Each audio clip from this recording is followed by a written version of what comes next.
Ma'am, step aside. I'll need to ask you a few additional questions. Dr. Naomi Carter looked up, one hand still resting on the plastic bin where she'd just placed her shoes and laptop.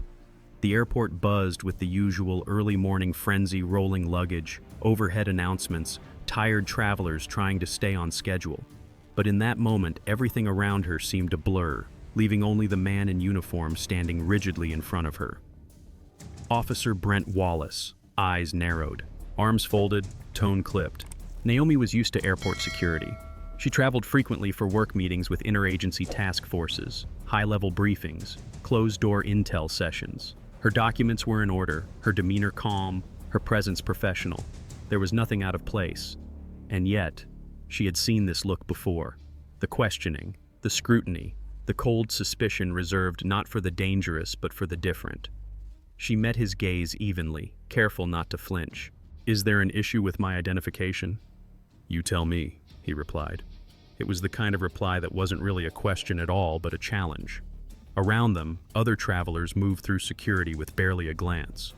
But Naomi, a black woman in a smart blazer and federal credentials tucked neatly in her bag, had somehow triggered something deeper, something not listed in any airport protocol. Behind her, a woman in line shifted uncomfortably. Ahead, a gate agent called for final boarding. But Naomi stood still, aware that this moment, like so many others, was about more than travel delays. It was about dignity, about who gets questioned and why. And as she took a breath and followed the officer toward the secondary screening area, she knew one thing for certain. This wasn't about security. It was about power. Officer Brent Wallace sipped lukewarm coffee from a paper cup as he leaned against the cold tile wall of the staff corridor, watching travelers flow past security like cattle through a chute. His shift had started less than an hour ago, but the familiar tightness was already curling behind his eyes, a low throb of irritation. Northgate International was understaffed again, always was. Too many flights, not enough security. The brass kept saying funding was on the way, but Brent had long since stopped believing that. It was every man for himself out here, especially at his post.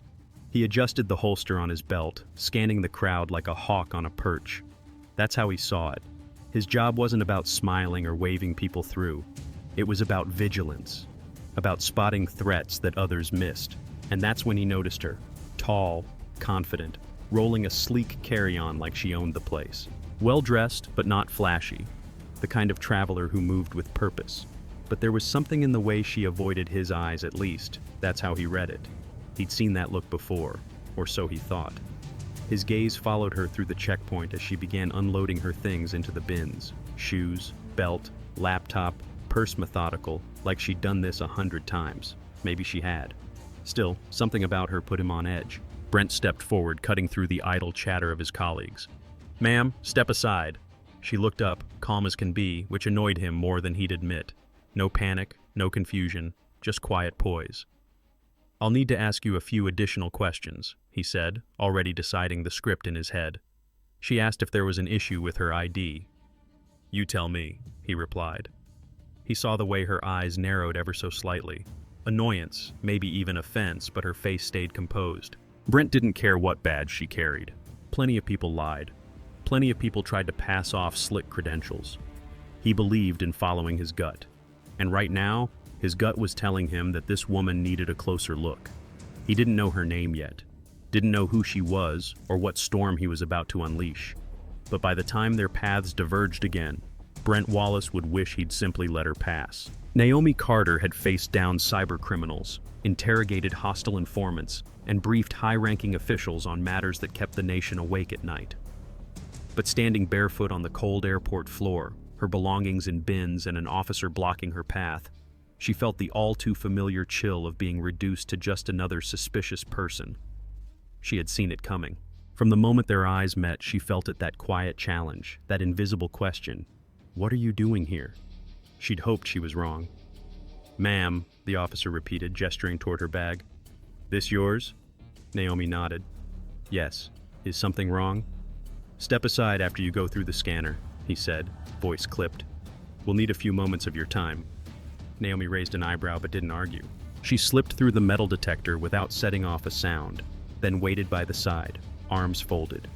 She could feel the stares, the curiosity of nearby travelers who sensed something but didn't understand it. The officer Wallace, she noted from his badge, joined her with practiced authority. "I'll need to see your ID again," he said. Naomi kept her voice even. "I've already presented it." He didn't blink. "Need to see it again." She reached into her purse, pulled out her government-issued ID, and handed it over without a word. Wallace inspected it like it was a counterfeit bill, flipping it, holding it to the light. Naomi stood quietly, watching his face, searching for any flicker of recognition or remorse. There was none. "Where are you headed?" he asked. "Washington, D.C. "For what purpose?" "Official business." "What kind?" She exhaled slowly.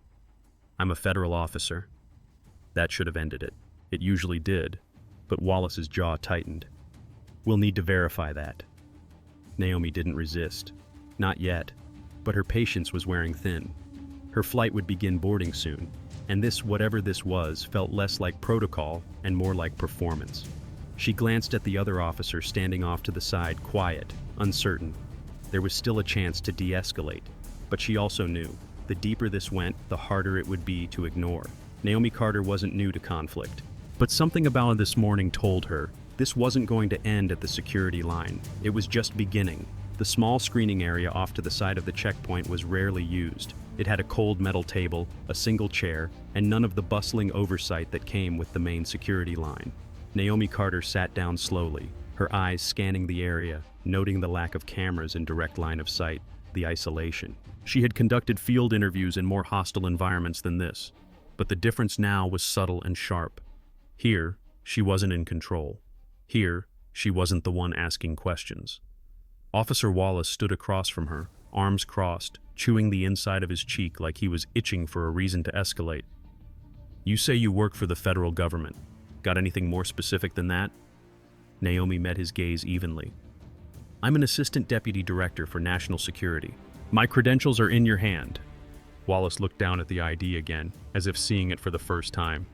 "Doesn't look standard." Naomi's voice dropped, cool and precise. "It is." He tapped the edge of the table. "Anyone can print something fancy these days. You understand the need for verification." "I do," she said. "I also understand the difference between verification and harassment." A flicker of something passed through his expression. Annoyance, maybe even guilt, but it vanished as quickly as it came. "Stay put," he muttered, then turned and walked away without another word, leaving her alone. Naomi sat still, muscles tight, jaw clenched. This wasn't standard procedure, and she knew it. The ID had been checked. There had been no alarm at the scanner, no behavior that could be considered suspicious. Only her face, her skin, her presence. She glanced at the clock on the wall. 28 minutes until boarding. Time she should have been using to settle in, review talking points, prepare for tomorrow's intelligence summit. Instead, she was here being reduced to a question mark in the eyes of a man with a badge and an agenda. She pulled her phone discreetly from her bag, not to call anyone yet, but to prepare. If this went any further, she'd have to document everything. Not for herself alone, but for everyone who'd ever sat in this chair for the same silent, unjust reasons. The line had been crossed. Now, it was her turn to draw one of her own. Naomi was still seated at the cold metal table, her fingers wrapped tightly around her phone, when a gentle voice pulled her back to the present. "Excuse me, are you okay?" She looked up, blinking once. A woman stood nearby, clutching a travel tote and a boarding pass, concern etched across her face. She appeared to be in her early 30s, sharp navy blazer, subtle makeup, composed but clearly hesitant to intrude. "I'm fine," Naomi replied, her voice calm but strained. The woman glanced in the direction Officer Wallace had stormed off. "I was behind you in line. I saw the way he looked at you. This doesn't feel right." Naomi studied her for a moment. She wasn't used to people stepping in, not here, not now. "What's your name?" she asked. "Lily," the woman replied. "Lily Park. I'm heading to D.C. for a health policy conference." Naomi offered a faint smile. "I'm headed to D.C. too." Lily's eyes widened slightly. "Same flight?" Naomi nodded. "Most likely." Lily checked her watch. "We're boarding in 25. If you'd like, I can speak to the gate agent, let them know you're being held up. Might buy you some time." Naomi hesitated. It was a small gesture, but in this moment it felt massive. "That would be very kind," she said, handing Lily her name and flight number. "Thank you." Lily gave a reassuring nod. "Don't let them shake you. You carry yourself like someone who belongs exactly where she is." With that, she turned and disappeared into the steady stream of travelers. Naomi watched her go, heart swelling with a quiet mix of gratitude and sorrow. It shouldn't take an ally to validate your right to exist in peace, but sometimes a stranger's voice could cut through the noise more than your own. Minutes passed. Still no sign of Wallace. Only Sergeant Moore lingered a few feet away, hands clasped, trying to look busy. Naomi caught his eye. He looked down. The clock ticked on. But the silence in Naomi's chest had shifted. She was no longer alone in the terminal. In a dim, windowless office behind the security corridor, Officer Brent Wallace sat hunched over a desk, fingers drumming impatiently on the surface as he waited for the call to connect. The hold music from the federal verification line played softly in the background, but his thoughts were louder. He didn't like how composed she'd been. He didn't like how her voice never wavered, how her eyes didn't flinch. She wasn't afraid of him, not the way others usually were when pressed. That unnerved him. When the call finally clicked through, a firm voice answered. Federal identification verification, name and credentials? Wallace cleared his throat. Yes, I have a traveler claiming to be Dr. Naomi Carter, Assistant Deputy Director, National Security Division. ID badge number. He read it out from her credentials, his tone clipped, almost resentful. The voice on the line confirmed the number and placed him on hold once more. Wallace's knee bounced. He wasn't sure what outcome he wanted. Proof she was lying, maybe. Or some discrepancy he could hang his authority on. Something to justify this whole scene. But when the voice returned, the answer was simple and final. Identity confirmed. Dr. Naomi Carter is a current senior federal officer. No security flags. Please extend all appropriate professional courtesies. Brent's face flushed. His hand tightened around the phone. Thanks, he muttered, then hung up with a sharp tap. He stared at the ID in his hand, now feeling heavier than before. The badge was real. Her credentials were real. Her calm real. The only thing questionable in this interaction had been himself.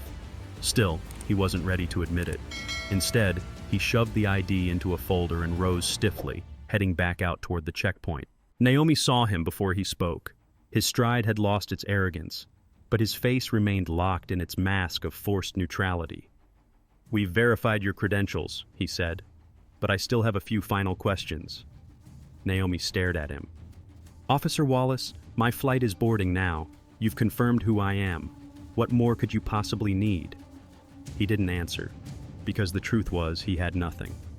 But letting her go without further resistance felt, to him, like losing control. And Brent Wallace never liked to lose. Naomi kept her tone steady, but inside her patience frayed like the edge of a fraying flag. You've verified my ID. There is no justification for further delay. I'm requesting to proceed to my gate. Wallace crossed his arms, unmoved. Ma'am, we have procedures. But before he could finish, a new voice cut in. Is there a problem here? All heads turned. Lily Park had returned, this time accompanied by a middle-aged man in a Delta Airlines uniform. His name tag read, Greg Mills, Gate Supervisor. His face was composed, but his eyes scanned the situation with concern and purpose. This passenger is about to miss her flight to D.C., Greg said. I was told she's been held here after clearing security. Is there a valid reason she's not boarding? Wallace straightened, caught off guard. We're just finalizing a few details. Greg gestured to Naomi's boarding pass. We're closing the gate in 6 minutes. Unless there's a documented threat or ongoing violation, we need her on that plane. A long pause followed. The air felt charged, as if the entire terminal were holding its breath. Naomi didn't speak. She didn't have to. The verification had already happened. The credentials had already been proven. All that was left was for Wallace to admit that he had nothing more to stand on. He didn't. Instead, with a tight jaw and narrowed eyes, he waved her off. Fine, you're clear. Naomi rose slowly, collecting her bag and ID from the table. She locked eyes with him, not in anger, but in warning. I'll remember this, Officer Wallace. His face twitched, but he said nothing. As Naomi turned to leave, Lily gave her a nod of encouragement. Greg escorted her toward the terminal with brisk efficiency.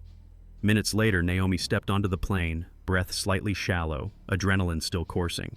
She slid into her seat just as the flight attendant secured the cabin door. Outside the window, the terminal began to shrink away. But Naomi knew this wasn't over. Because when dignity is denied and truth ignored, the next stop isn't just a destination, it's justice. The jet descended over the Potomac as the sun cast soft gold across the DC skyline. Naomi Carter sat motionless in her seat, her tray table up, hands folded tightly in her lap. She should have been reviewing her presentation for tomorrow's National Security Summit, but her mind was still on the terminal, on Wallace. On the way, her authority had been questioned, not because of a failure in credentials, but because of something far more insidious: bias wearing a uniform. As the wheels touched down, her phone buzzed to life with a cascade of notifications. One message stood out. "Just heard about your situation. You okay?" Helen D. Deputy Director Helen Diaz, Naomi's superior at the Bureau, didn't send idle texts. Naomi replied with a brief summary. Within minutes, another message came. "Come see me after your session tomorrow. We'll talk next steps." The next morning, Naomi stood before a conference room filled with top-level analysts, field operatives, and interagency partners. She delivered her report on emerging digital threat vectors with her usual precision, controlled, confident, razor-sharp. Yet behind her voice, a quiet fire burned. She wasn't just briefing on threats abroad. A different kind of threat had stared her down just 24 hours earlier. And while it didn't carry a virus or malware, it was just as toxic, just as capable of breaking systems. Later that afternoon, Naomi stepped into Helen Diaz's office. The room was neat, sunlit, and lined with photos of past Bureau milestones. Helen closed the door behind her. "I've already heard more than I should have," Helen said. "Are you ready to file?" Naomi exhaled slowly. "Yes, not out of anger, out of principle." "Good," Helen nodded. "We'll treat this formally. You're not the first, but you're one of the few with the position and the clarity to see it through." Naomi gave a slight smile. "Then let's make sure I'm not the last to speak up." As she left the office, a weight began to lift, not gone, but shifting. She had followed protocol. She had stayed composed. Now she would demand accountability. And this time, the badge wouldn't protect the wrong side. Back at Northgate International, the morning felt like any other: long lines, rolling suitcases, and routine announcements echoing across the terminal. But inside the glass-walled offices of Airport Security Administration, the atmosphere had shifted. A formal letter stamped with the seal of the Federal Bureau of Investigation sat at the center of Internal Affairs Director Paula Green's desk. The complaint, co-signed by Deputy Director Helen Diaz and Assistant Deputy Director Naomi Carter, was direct and detailed. Paula read it twice. There was no ambiguity in the language: misconduct, racial bias, abuse of authority. It wasn't the first complaint filed against Officer Brent Wallace, but it was the first from someone whose word carried federal weight. That changed everything. She called in her deputy, Marcus Fielding. "We're opening a full investigation," she said, tapping the letter. "No shortcuts. Interview witnesses, pull security footage, audit Wallace's stop records go back 6 months." Marcus nodded, already making notes. "I've heard whispers about his conduct before. Nothing ever stuck. It might now." 2 days later, Wallace sat stiffly in a conference room, arms folded, across from 2 internal affairs officers. A union rep sat beside him, visibly uneasy. His voice was defiant, but his eyes betrayed the strain. "I followed protocol. Her ID looked off. Anyone could forge it." The investigators said nothing. They simply played the footage. Naomi, calm and cooperative. Wallace, unyielding even after confirmation. They moved on to records. Wallace had flagged over 70% of his secondary screenings toward minority travelers. Patterns emerged. Familiar phrases didn't seem right. Gut instinct. Odd behavior. None backed by evidence. Then came the witness interviews. Sergeant Ethan Moore, Gate Supervisor Greg Mills, Lily Park. Their accounts aligned. Professional, polite. No raised voices except Wallace's. By the time the hearing ended, the air in the room had shifted. Even Wallace could feel it. The decision came swiftly: termination for misconduct and abuse of authority. The panel also recommended the case be referred to the local Civil Rights Division for further review. Wallace's face drained of color. He stood slowly, but there was nowhere left to walk to. The badge no longer belonged to him. The uniform didn't shield him now, and for once the system had refused to look away. Weeks had passed since the hearing. Officer Brent Wallace's name had vanished from the duty roster at Northgate International. His locker had been emptied. His desk cleared. For most, the incident faded into silence, just another shakeup in a place that thrived on motion. But not for everyone. Inside the administrative training hall, a new policy module was being rolled out: bias recognition and procedural integrity. Supervisors and new recruits sat side by side watching footage from real-life scenarios, including a reenactment of Naomi Carter's screening. The message was clear: authority is not immunity. Paula Green, head of internal affairs, stood at the front of the room, arms crossed, gaze firm. "This isn't about politics," she said. "It's about professionalism and humanity. We will not allow personal bias to masquerade as public safety." The changes didn't stop at policy. Data logs were now monitored quarterly. A civilian oversight board had been formed. Officers like Sergeant Ethan Moore were promoted into liaison roles tasked with creating safer, more transparent lines of communication between travelers and staff. As for Naomi, life had returned to its usual fast pace. Back at the Bureau, she was leading a cross-agency initiative on national infrastructure threats, but the airport incident hadn't been buried. It had simply evolved into lectures, mentorship circles, and panels on ethical leadership in law enforcement. One evening, she stood before a group of graduate students at Georgetown Law, recounting the events not with anger, but purpose. "I wasn't targeted because I did something wrong," she said. "I was targeted because someone assumed I didn't belong. That assumption, unchecked, turns into systems, and systems must be challenged." Afterward, a young woman approached her. "You could have stayed quiet," she said. Naomi smiled gently. Silence would have been easier, but justice never is. She stepped outside into the evening air, the city alive around her. Somewhere a flight was taking off. Somewhere someone was walking through security for the first time, carrying dignity they hoped wouldn't be questioned. And somewhere deeper, something was shifting, not just a policy, not just a badge, but a belief that one voice could still move the system. That standing up still mattered. In life, injustice doesn't always arrive with noise. Sometimes it comes in a look, a delay, or an assumption about who we are. Clearance denied reminds us that dignity is not something granted by a title or a uniform. It is something we carry within us, and sometimes must defend with quiet courage. For older generations who have witnessed decades of social change, this story reinforces an enduring truth. Progress is not passive. It takes people who are willing to speak up even when it's uncomfortable. Dr. Naomi Carter chose not to fight with anger, but with integrity. She showed that strength doesn't always roar. Sometimes it simply stands its ground. This is a reminder that no one is ever too small to make a difference. Whether we are guiding our grandchildren or engaging with our community, we each carry a responsibility to challenge prejudice calmly, clearly, and persistently. Justice is not a moment. It is a habit, and it begins when we refuse to stay silent in the face of what's wrong. Thanks for watching. If you enjoyed this video, don't forget to hit the like button, share your thoughts in the comments, and subscribe to the channel for more stories like this. See you in the next one. If you enjoyed this video, don't forget to hit the like button, share your thoughts in the comments, and subscribe to the channel for more stories like this. See you in the next one.